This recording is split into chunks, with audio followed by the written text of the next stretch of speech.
Well, folks, I am in Unit 4, 1404, and I'm about 10 minutes into my my inspection here, and pretty much I'm doing one or two, trying to get one or two a day done ahead of Cubby when she comes through on hers. Get my list all done, but you see the blue tape down there.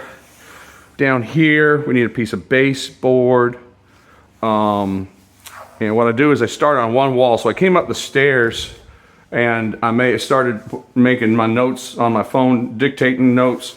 We're missing the trim cover on that outlet. I already tested that window for operation, checked the locks, and then waiting for power. So it's real dark in here. So unfortunately, usually I do my major inspection at this time of construction. Unfortunately, I usually don't have power. So there's a lot of things I cannot see that Cubby's gonna pick up. She's gonna say, how come you didn't see all those paint touch-ups? I said, well, I was in the dark. So I check every wall, got my tape, and like I was following down this wall here. I noted in my notes, need a trim piece for the outlet. I gotta put a piece of blue tape down there for that touch-up paint. Wonderful that I have trash to throw out. Isn't that great? And this is a big wall here, so I just start to note. So blue is almost exclusively for paint touch-ups. And the green, whenever green's on a wall, that's almost always drywall. See, there's a little swirl. And then there's like a goober thing up there. Let me show, what else did I mark here? That we're missing the HVAC vent up here. This is a jumper to the master. It's called just a jumper. That way the air pressure is equal.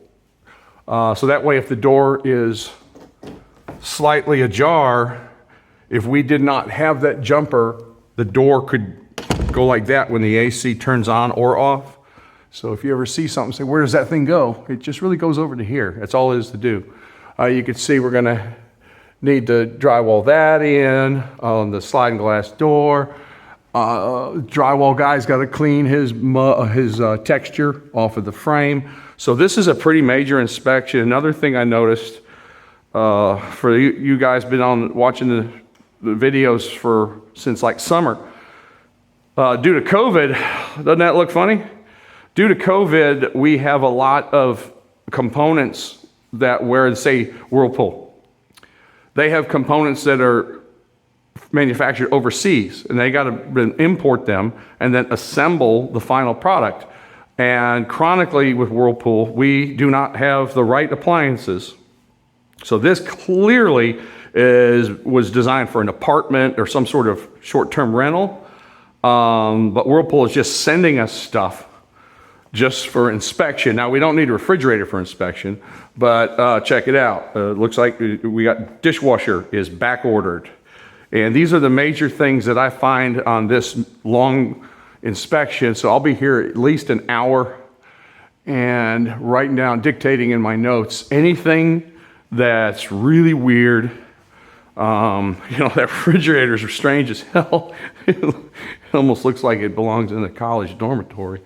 And then I check every window for operation. We got washer and dryer hooked up, and I'm just, for the video, I'm meandering around. Generally, I just pick a wall and I go a 360 all the way around the whole unit, but then I'll get to here, check the color sheets, look at this molding, say, why is that there? Look up, okay, that looks good. You got the pull hardware that was spec'd by the customer. These ones get that soft close, yep.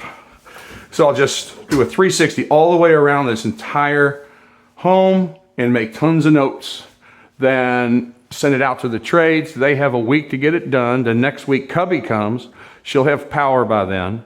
And then generally a week after that, we start doing celebrations with the cash buyers. And then I beat on the shelves. I smack on them real hard. Wouldn't that be embarrassing? You put a can of soup up there and the shelf falls off? That's not fun. So I kind of beat the hell out of them right now. Then check every door for operation. Close the door and push on it. Make sure it latches. That's something to do. Let's do this window. So all the windows operate the same. If you're on the second floor, you're going to have these child safety things. I hate them myself, but it's code. We got to have them on a commercial building. So you click that little button in. That's a stopper. See, when you got it like that, it can only go up to there. And this one opened up. Dadgummit. That's why I hate these things. It startles me every time I lift it up and it catches there. So I check the window for operation. Make sure that it pulls out. Woo, that was a cold breath of air coming. Make sure the locks are, relatively smooth to operate. Let's check this one here. Latches towards the outside. You can open the window outside. Make sure it comes in. Goes back, down, lock. So this is pretty is not very exciting, but every component does get tested. That's pretty good. And that was a dead little flying something. But let's go check out the lanai. We got 2 fire sprinklers out here. Yep, see that air gap up there? The fire marshal will fail that. He hates to see air gaps. So that'll go on my list. These holes here were from when we had the safety rails, the wire here. And so always at this stage, that's usually always on the list there to patch them holes on the second floor. Looking for anything weird, you're looking for in case there's any broken glass. Make sure this door operates. Yep, the locks. Encourage everyone, whatever door they're not going to be using on a daily basis, go ahead and lock the other side there. That way, when you close this after a long day, you don't end up pulling that door open like a jar, like that. So we're good to go there. Let's see. Nice shower tile. Can't see it super good. It's dark. And we got to clean the shower pan.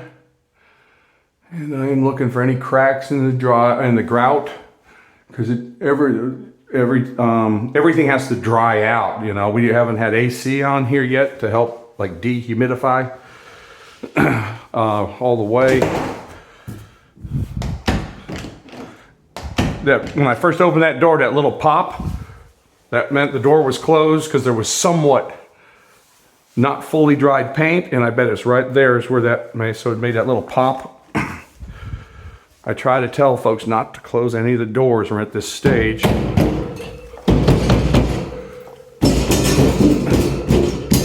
Oh, I was wondering what that rattle was. It was an extra support arm. Hard to see in here. This is where your Wi-Fi router will be in here.